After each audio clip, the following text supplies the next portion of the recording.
Hello বন্ধুরা, কেমন আছো সবাই? রায় কাহিনীর নতুন একটা ব্লগে সবাইকে ওয়েলকাম। এখন বাজছে সকাল 7:20। আমি চলে এসেছি নতুন একটা ব্লগ নিয়ে। আজকে শ্রাবণ মাসের শেষ সোমবার। সকাল থেকে বৃষ্টি দফায় দফায় হচ্ছে, গোটা রাত হয়েছে। আর গোটা রাত ধরে দলে দলে মানুষ যাচ্ছে রাস্তা দিয়ে, মানে মানুষের যাওয়ার কোনো বিরাম নেই। কেউ পাতালেশ্বরের দিকে, ব্যাসপুরের দিকে যাচ্ছে, আরও বিভিন্ন দিকে যাচ্ছে মানুষ। সারা দিন ধরেই যাবে। এটাকে বলতে বলতেই একদল আসছে।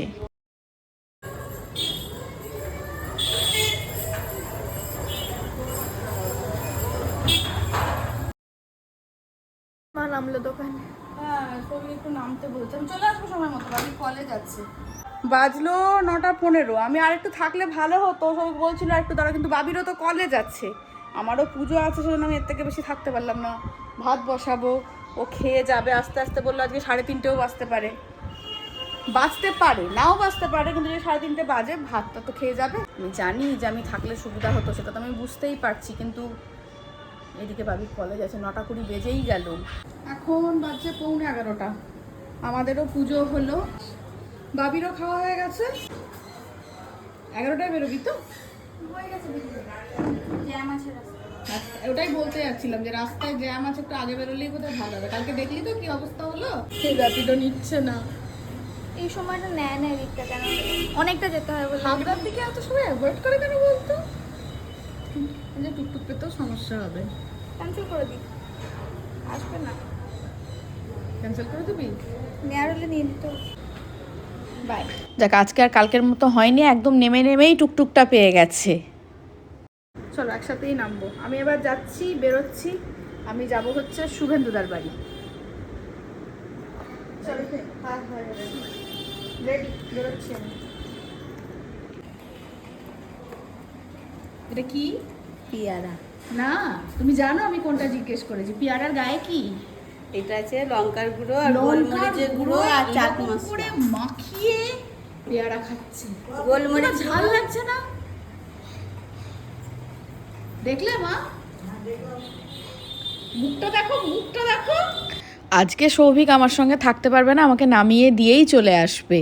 আজকে দোকানে একটু চাপ আছে তো। আর দেখো এখানে পাগলা বাবার মন্দিরেটা কি সুন্দর করে সাজানো হয়েছে। প্রত্যেকটা শিব মন্দিরই খুব সুন্দর করে সাজানো হয়েছে। ভেবেছিলাম যে যদি সুযোগ হয় একবার পাতালেশ্বর যাব সকালবেলা, কিন্তু সুযোগ হয়নি। সৌভিক আজকে অনেক সকালে দোকান খুলেছে, মানে তারও আগে যেতে গেলে ওই 4টের দিকে ওকে উঠতে হতো।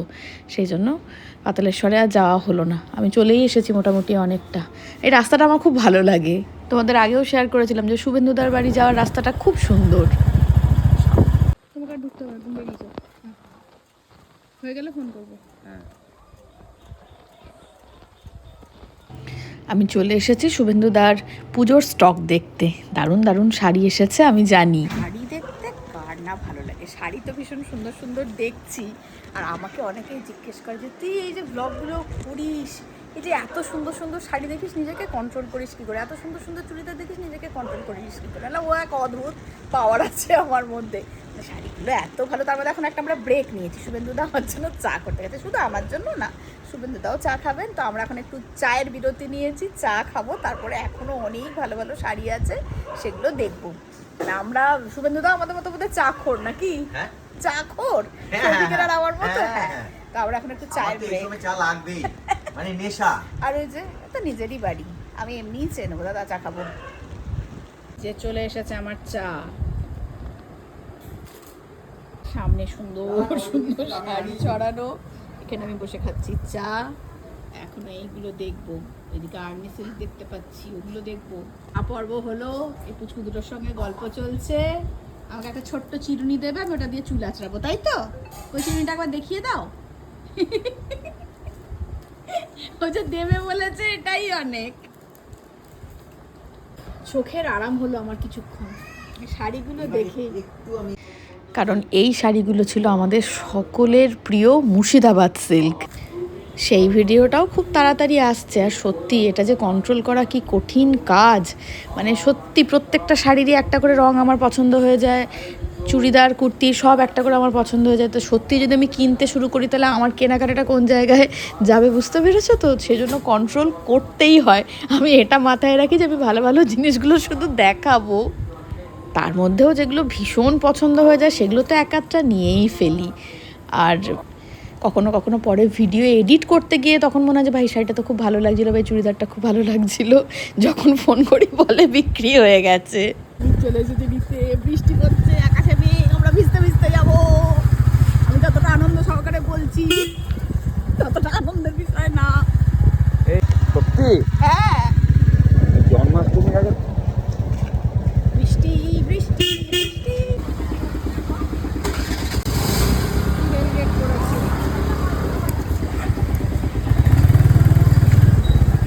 বৃষ্টিটা বাড়লো গো, আর যা বেড়েছে দাঁড়িয়ে আছি, জায়গায় দাঁড়িয়ে আছি, কিছু করারও নেই ভেজা ছাড়া।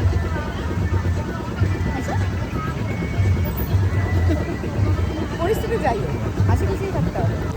আমরা দাঁড়িয়ে দাঁড়িয়ে ভিজছি, আর আজকে ট্রেন আসার নামই নেই, ট্রেন আসছেই না। হ্যাঁ সত্যা বলো না, না আমি একটু বাইরে এসেছি, বলো না। কি বৃষ্টি কি বৃষ্টি, ভিজে ভিজে এলাম, কতক্ষণ দাঁড়াবো। প্রসাদ প্রসাদ পেয়েছি, ছোটটা প্রসাদ দিয়েছে, ঢুকছি প্রসাদ। কোথায় এটা? ব্যাসদেবের মন্দিরের। প্রথমে পায়েস, চলে এসো খেতে দি। চাটনি, আমি প্রসাদই খাবো।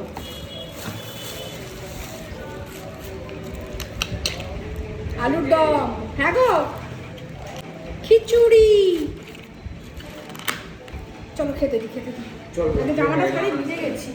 আমি গেছিলাম একটা জায়গায়, মনীন্দ্রনগর, কেন? কাজ ছিল কি ছিল কি? নতুন নতুন খুব ভালো ভালো শাড়ি এসছে, দেখতে গেছিলাম। কেন?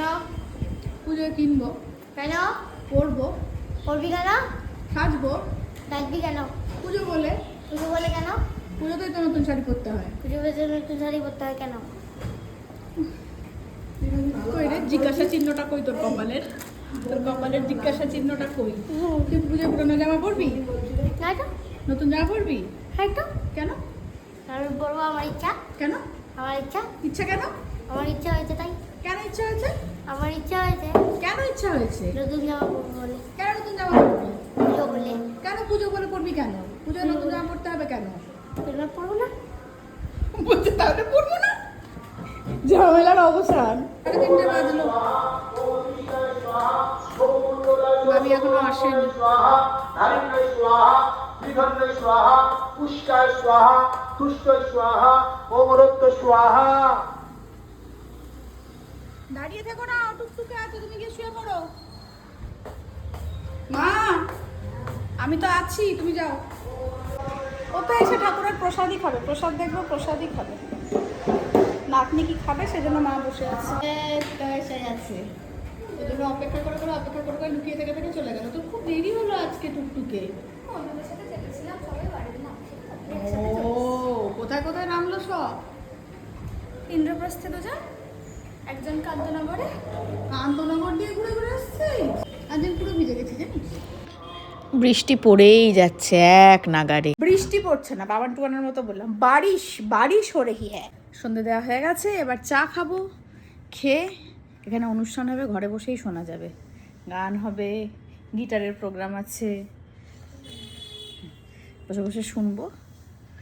এডিটের কাজটা তার আগে কমপ্লিট করে নিয়েছি, কারণ এরপরে তো অনেকক্ষণ ধরে অনুষ্ঠান হবে, সেজন্য আর করা যাবে না, সেজন্য এডিটের কাজটা আগে কমপ্লিট করে নিয়েছি।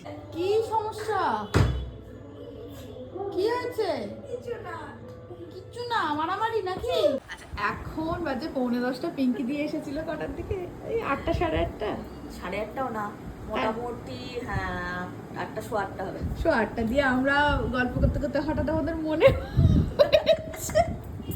এখন আমার যাওয়ার পালা হয়ে গেছে। পিঙ্কি দিকে তো দেখানোই হলো না, দুজনে বসেছি জমিয়ে গল্প করতে, মানে কতদিন এরকম গল্প করা হয়নি। অনেকদিন বাদে গল্প হলো। একটা সময় ছিল আমি বাবিকে স্কুলে দিয়ে এসে পিঙ্কিদির বাড়ি যেতাম, গল্প করতাম মোটামুটি ঘন্টাখানেক, দিয়ে তারপর বাড়ি আসতাম। প্রতিদিনের নিয়ম ছিল আমার, দাদা চা করবে, ওটাকে খুব মিস করি, ভীষণ মিস করি ওটা। বাবিকে আমার স্কুলে ভর্তি করে দাও। ভাবছি এতক্ষণে খেয়াল পড়লো যে ও 9:45 বাজে, মিকিতে বলছি "এই আমি বাড়ি যাই রে।" কি করছিস তোরা?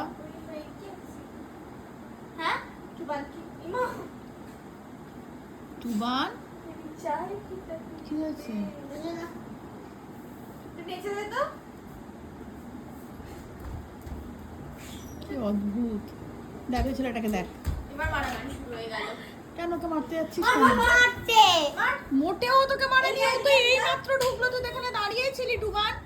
বানিয়ে বানিয়ে একদম কথা বলবি না, তুই এক্ষুনি ঢুকলো, বেরিয়েও গেল তোর ইয়েতে। আরে না ঢুকানোকে বলেছে বাহার মিল মারুঙ্গা, তাই ও বাইরেই চলে গেছে নিজে থেকে। মারুঙ্গা। ছেছে আগে প্রসাদটা পাঠিয়ে দিয়েছে, তোর বাবা আসছে, এমা কেটে গেছে। চালু হয়েছে দেখান। দেখাবো তো, দাঁড়া। আমি একটু দেখে নিয়েছি। এটা হচ্ছে সাদা পোলাও, হ্যাঁ সাদা পোলাও। আনারসের চাটনি। সাদা পোলাও না বের fried করি rice? একটু। না, এটা সাদা পোলাও। হ্যাঁ চালটা দেখে পোলাওই লাগছে। এখানে 3টে জিনিস আছে, এটার মধ্যে আছে একটা অমৃতি, এটা তরকারি, এটা হচ্ছে পায়েসটা আলাদা কিন্তু, তাহলে অন্য কিছু আছে। পায়েস সেলোফেনে আছে, এই ইয়েতে আছে, জিপলকে আছে। এটা আমি দেখতে পাইনি। ওখানে দেখা যাচ্ছে পনিরের, পনিরের তরকারি, পনিরের বলে থেমে যাচ্ছে। ও না তো এমা, আমি আবার ওখান থেকে এটাকে তুই পায়েস ভাবছিলি? হ্যাঁ এইটা পায়েস, এই যে। আমি ওটাকে পায়েস ভেবেছিলাম, আর এই যে পায়েস এটা হচ্ছে আমাদের। এই যে মুখের কাছে দুধ লেগে আছে, মানে এটা পায়েস। আর এক কৌটো আছে। বসে পড়েছি খেতে। আজকে আমাদের মেনু প্রসাদ, আর ওবেলাকার একটু আছে, ওটাও খাবো। হ্যাঁ এই যে ওবেলাকার। যখন খাচ্ছিলাম তখনই শুনতে পাচ্ছি যে প্রচণ্ড বৃষ্টি পড়ছে। খেয়ে দিয়ে বাইরে বেরিয়েছি 3 জনে মিলেই, এ দেখছি এইরকম হচ্ছে পরিস্থিতি। কি বৃষ্টি, কি বৃষ্টি, এক্ষুনি রাস্তায় জলও দাঁড়িয়ে যাবে। একটু দাঁড়িয়ে গেছে।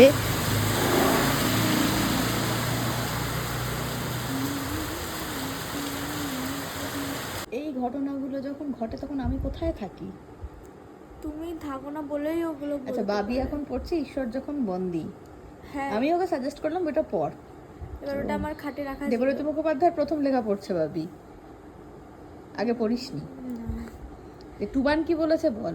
বলছে মানে আমি এমনি ওর কথাটাকে একদম ডিরেক্ট বলছি, বলছে এরকম বেসলেস একটা বই পড়ছিস না, মানে দিয়ে বলছে তুই হেডলাইনটা দেখেছিস? ও হেডলাইন বলছে না। আচ্ছা, কি যে ঈশ্বর যখন বন্দি, ঈশ্বরকে কখনো বন্দি করা যায়?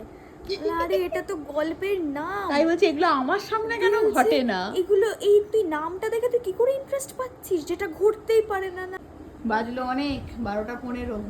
বৃষ্টিটা কমেছে একটু আগের থেকে। আর ব্লগটা এখানেই শেষ করে, দেখা হচ্ছে পরের একটা নতুন ব্লগে। ততক্ষণের জন্য টাটা।